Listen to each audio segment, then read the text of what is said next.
رسول پاک صلی اللہ علیہ وسلم احساس والے نبی ہیں، اور احساس حضور نے امت کا کیا، احساس والی زندگی گزاری، ہر لمحہ محبوب پریشان رہے۔ یہ تھوڑا عرصہ پہلے ڈاکٹر ہارون صاحب مسلمان ہوئے ہیں، اور ابھی انہوں نے 2-3 کتابوں کا انگریزی میں ترجمہ کیا ہے، اور بھی کچھ کتابوں پہ وہ کام کر رہے ہیں۔ ہالینڈ کے رہنے والے ڈاکٹر صاحب ہیں۔ توجہ ہے میری بات پر آپ عزیزوں؟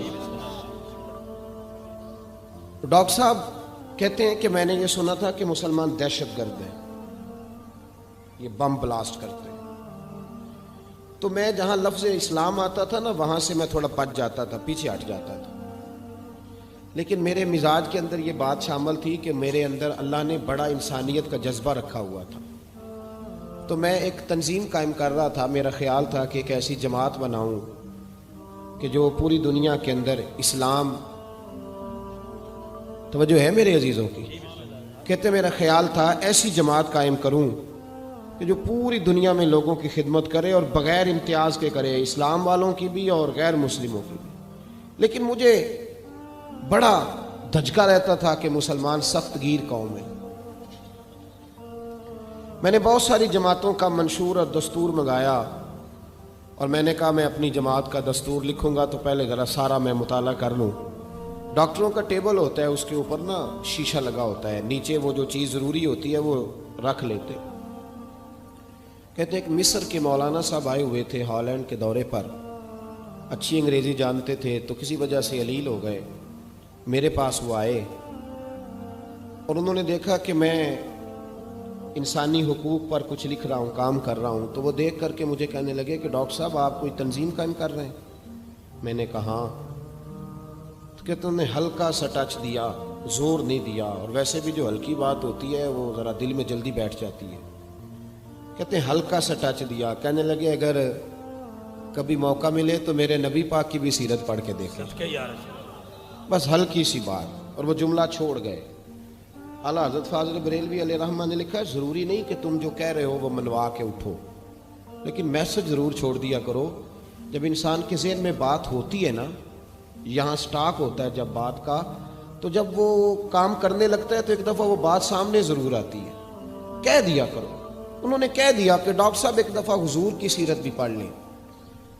کہتے ہیں میرے ذہن میں بات بیٹھ گئی، مصروف آدمی تھا، زیادہ تو نہیں میں مطالعہ کر سکتا تھا، لیکن میں ایک دن 10 منٹ گھر میں ملے تھے تو میں کمپیوٹر پہ بیٹھا، اور میں نے کہا کہ انگریزی میں جو کتابیں حضور سید عالم صلی اللہ علیہ وسلم کی سیرت کی ہیں ان کو ذرا دیکھتا ہوں۔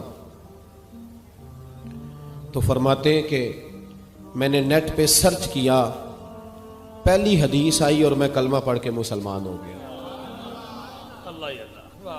حدیث کہاں ہے؟ سبل الہدی والرشاد میں بھی ہے، کنز العمال میں بھی ہے، مسند احمد میں بھی ہے، ابن اسحاق میں بھی ہے، ابن اشام میں بھی ہے، اور شاید سیرت کی تمام کتابوں میں آپ کو روایت مل جائے۔ نبی پاک صلی اللہ تعالی علیہ وسلم کی حدیث اور روایت کرتے ہیں حضرت سلمان فارسی رضی اللہ تعالیٰ عنہ،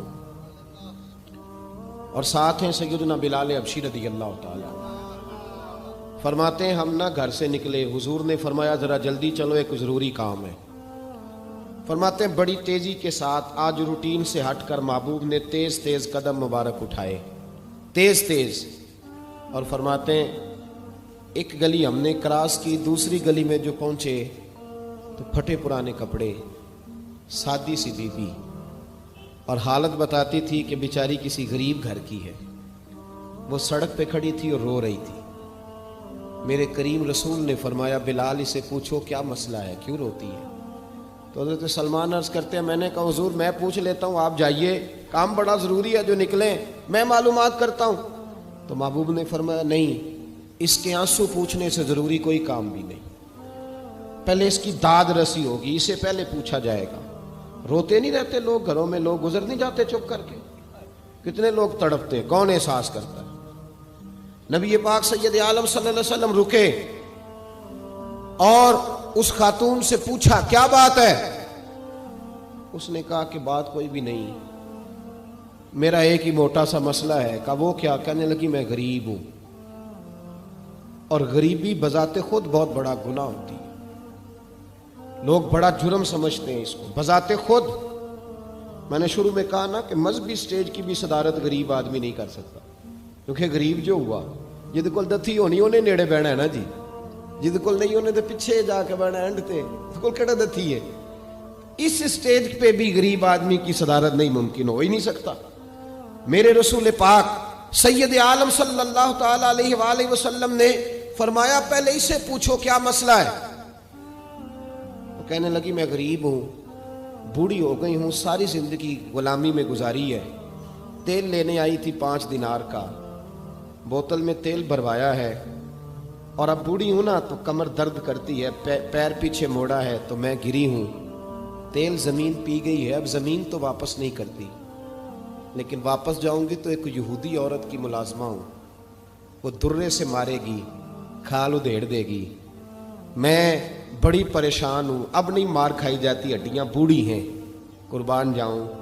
حضرت بلال کو حضور نے حکم دیا، فرمایا دوڑ کے گھر جا 5 دینار لا۔ فرماتے ہیں 5 دینار لائے، تیل خرید کے دیا، وہ پھر رونے لگی۔ فرمایا آپ کیوں روتی ہے؟ اس نے کہا بتایا نا غریب ہوں، غریب کا جرم کوئی نہیں ہوتا، لیکن پیس دیا جاتا ہے، پھر بھی مار تو اب بھی پڑے گی، اب کیوں پڑے گی؟ تو عرض کرنے لگی محبوبہ مار اس لیے پڑے گی کہ دیر سے کیوں آئی ہے۔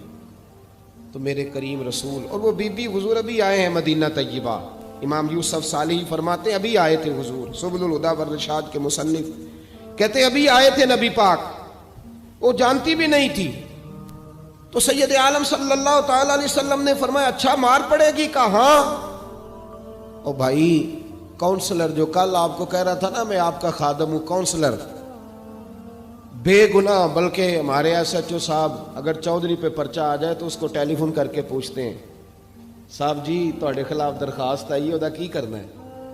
تو غریب آدمی بیچارہ، اس کی غلطی یہ تھی کہ وہ غریب تھا تو اس نے ریڑھی لگا لی چوک میں، اس کو دبوچ کے لے گئے، تینوں پتہ نہیں اتنے نہیں کھلوئی دا، تو اس کے پاس کل انویسٹمنٹ ہی 5000 تھی، سارا لے گئے۔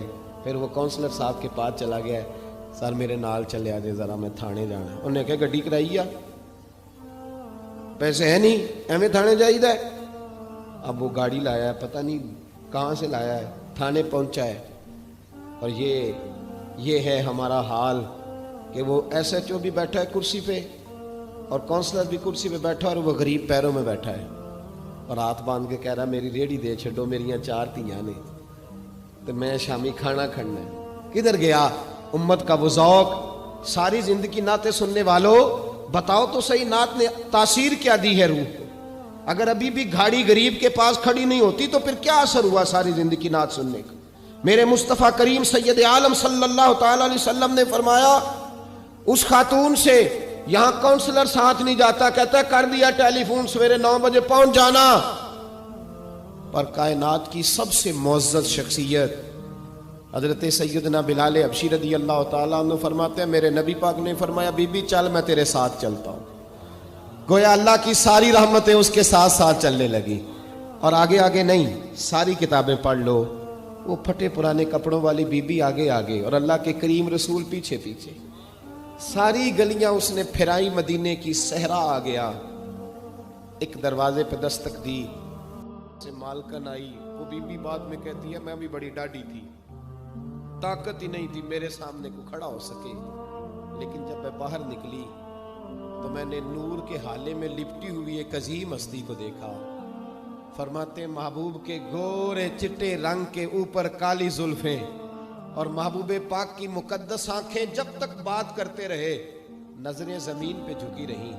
شرم و حیا والے رسول نے بڑے میٹھے، بڑے دھیمے، بڑے خوبصورت لہجے میں کہا، بریلی کے امام فرماتے ہیں نیچی نظروں کی شرم و حیا پہ درود، بڑے دھیمے لہجے میں فرمایا تیری نوکرانی ہے تیری؟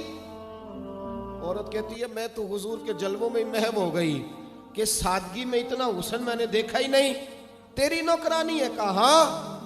تو میرے محبوب نے فرمایا بیچاری کی غلطی کوئی نہیں، اسے مارنا نا، اس سے تیل گر گیا تھا، نیا خریدتے دیر ہو گئی، رو رہی تھی تو میں سفارش کرنے آیا ہوں۔ وہ خاتون کہتی ہے کسی کی نہیں مانی تھی، پر محبوب کے جملوں میں تاثیر اتنی تھی، ککھ سواد نہیں مشری اندر، اساں کھنڈا می چکھ ڈٹھیاں، انہاں ساریاں شیواں نالوں گلاں سجن دیاں مٹھیاں۔ فرماتے ہیں نبی پاک صلی اللہ تعالی علیہ وآلہ وسلم نے فرمایا کچھ نہ کہنا. کہنے لگی نہیں کہتی، میرا وعدہ رہا، کچھ نہیں کہوں گی.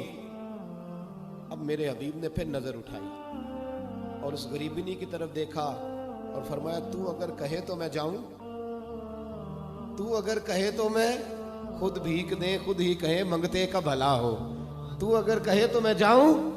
اس نے خراج پیش کیا تو چند آنسو گرائے. کہنے لگی محبوبہ جیسے بندہ نوازی. حضور نے رخ پھیرا. حضرت بلال کہتے میں پیچھے رہ گیا. میں پیچھے رہ گیا تو وہ دونوں بیویاں دوڑ کے میرے پاس آئیں. کہنے لگی بتا تو صحیح ہے کون، یہ بتا تو صحیح کون تھے. تو حضرت بلال کہنے لگی تم نہیں جانتے. جناب بلال فرمانے لگے یہی تو ہیں جنہیں اللہ نے سچا رسول بنا کے بھیجا ہے. بیویاں دوڑ کے آئیں. کہنے لگی محبوبہ دروازے تک آئے ہو تو خالی تو نہ لوٹاؤ، مہربانی فرماؤ ہمیں بھی کلمہ پڑھا دو. ڈاکٹر ہارون کہتے ہیں وہ بیویاں وہاں کلمہ پڑھ رہی تھی اور میں حدیث پڑھ کے کلمہ پڑھ رہا تھا. بھائی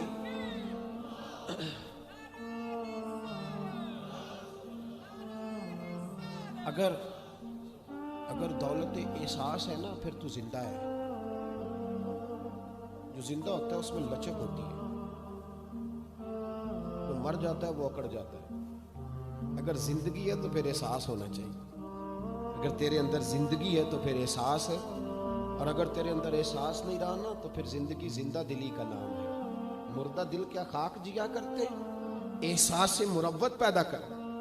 تھوڑا سا دائیں بائیں بھی دیکھیں، تھوڑا پلٹ کر بھی دیکھیں کہ کہیں آپ کی ضرورت تو نہیں.